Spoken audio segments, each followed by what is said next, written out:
সেই প্রোটিনের গঠনটা একটু দেখে নেব। প্রথমে যেটা পড়বো সেটা হচ্ছে মায়োসিন প্রোটিন।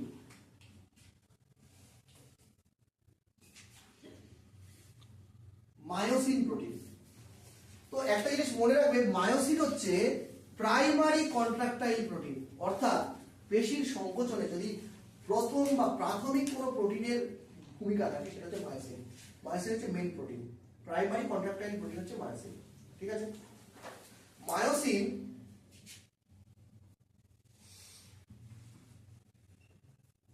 মায়োসিন হচ্ছে একটা পলিমার।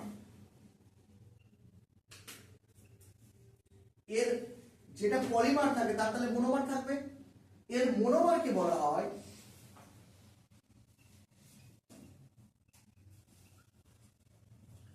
মেরোমায়োসিন।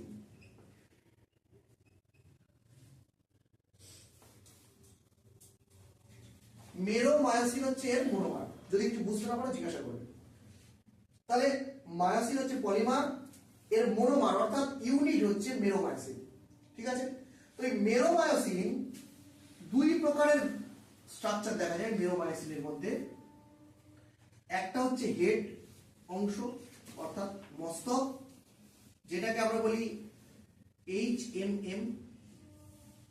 HMM এর ফুল ফর্ম হচ্ছে হেভি মেরোমায়োসিন, অর্থাৎ ভারী অংশ। মস্তকটা ভারী হয় সেজন্য এটাকে বলে হেভি মেরোমায়োসিন। ঠিক আছে, HMM। আর একটা অংশ থাকে টেল পার্ট বা পুচ্ছ, সেটাকে বলা হয় LMM, অর্থাৎ লাইট মেরোমায়োসিন। এটা হচ্ছে হেভি মেরোমায়োসিন, হেড পার্টটাকে বলা হয়, আর টেল পার্টটাকে বলা হয় লাইট মেরোমায়োসিন। বোঝা গেছে? এবার আমরা ছবিটা দেখে নিই।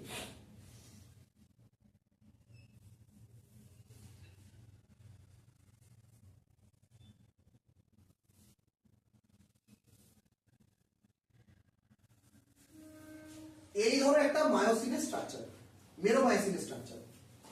এটা হচ্ছে মেরোমায়োসিন, মেরোমায়োসিনের স্ট্রাকচার।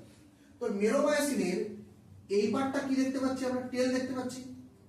তো এটাকে আমরা বলতে পারি লাইট মেরোমায়োসিন, LMM বা টেল। আর এই যে মস্তক পার্টটা রয়েছে এটাকে বলা হয় HMM বা হেড। দুটো হেড পার্ট আছে। এবার প্রত্যেকটা হেড অংশে দুটো করে সাইড রয়েছে। এই যে প্রত্যেকটা হেড মস্তক অংশে দুটো করে সাইড রয়েছে। কি কি সাইড বলে দিই? একটা হচ্ছে এটিপি বাইন্ডিং সাইট, অর্থাৎ এখানে এটিপি এসে যুক্ত হয় এবং এটিপির হাইড্রোলাইসিস হয়, অর্থাৎ ভেঙে যায়, এবং এটিপি হাইড্রোলাইসিসের মাধ্যমে কি হয়? বেশি সংকোচন হয়। বোঝা গেছে? আর আরেকটা যে পার্ট রয়েছে এটাকে বলা হয় actin binding site.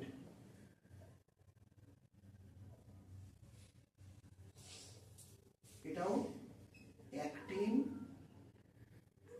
Binding site, অর্থাৎ এই পার্টটা অ্যাক্টিনের সাথে যুক্ত হবে আর এই পার্টে এটিপি বাইন্ড করবে, করে এটিপির হাইড্রোলাইসিস হবে, তারপরে মাসেলের কন্ট্রাকশন হবে। তো এই যে স্ট্রাকচারটা এটা হচ্ছে মেরোমায়োসিন বা একক। ঠিক আছে, এর তাহলে দুটো অংশ LMM আর HMM। ক্লিয়ার আছে? এবার এর সাথে যখন এই মোনোমারের সাথে যখন আরেকটা মোনোমার যুক্ত হয়, তাহলে মোনোমার জুড়ে জুড়ে কি পলিমার হয়। তাহলে এর এদিকে আমি আরেকটা স্ট্রাকচার করে দিচ্ছি।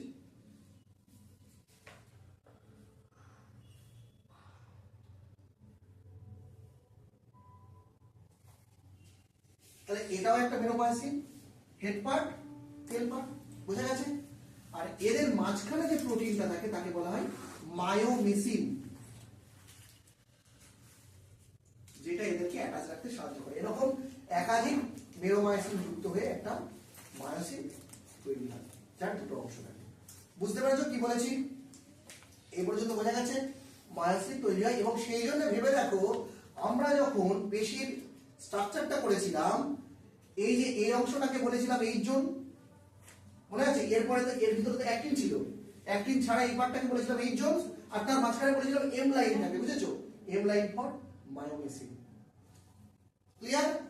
এটা হচ্ছে প্রাইমারি কন্ট্রাকটাইল প্রোটিন, এটা হচ্ছে মায়োসিনের স্ট্রাকচার। বোঝা গেছে?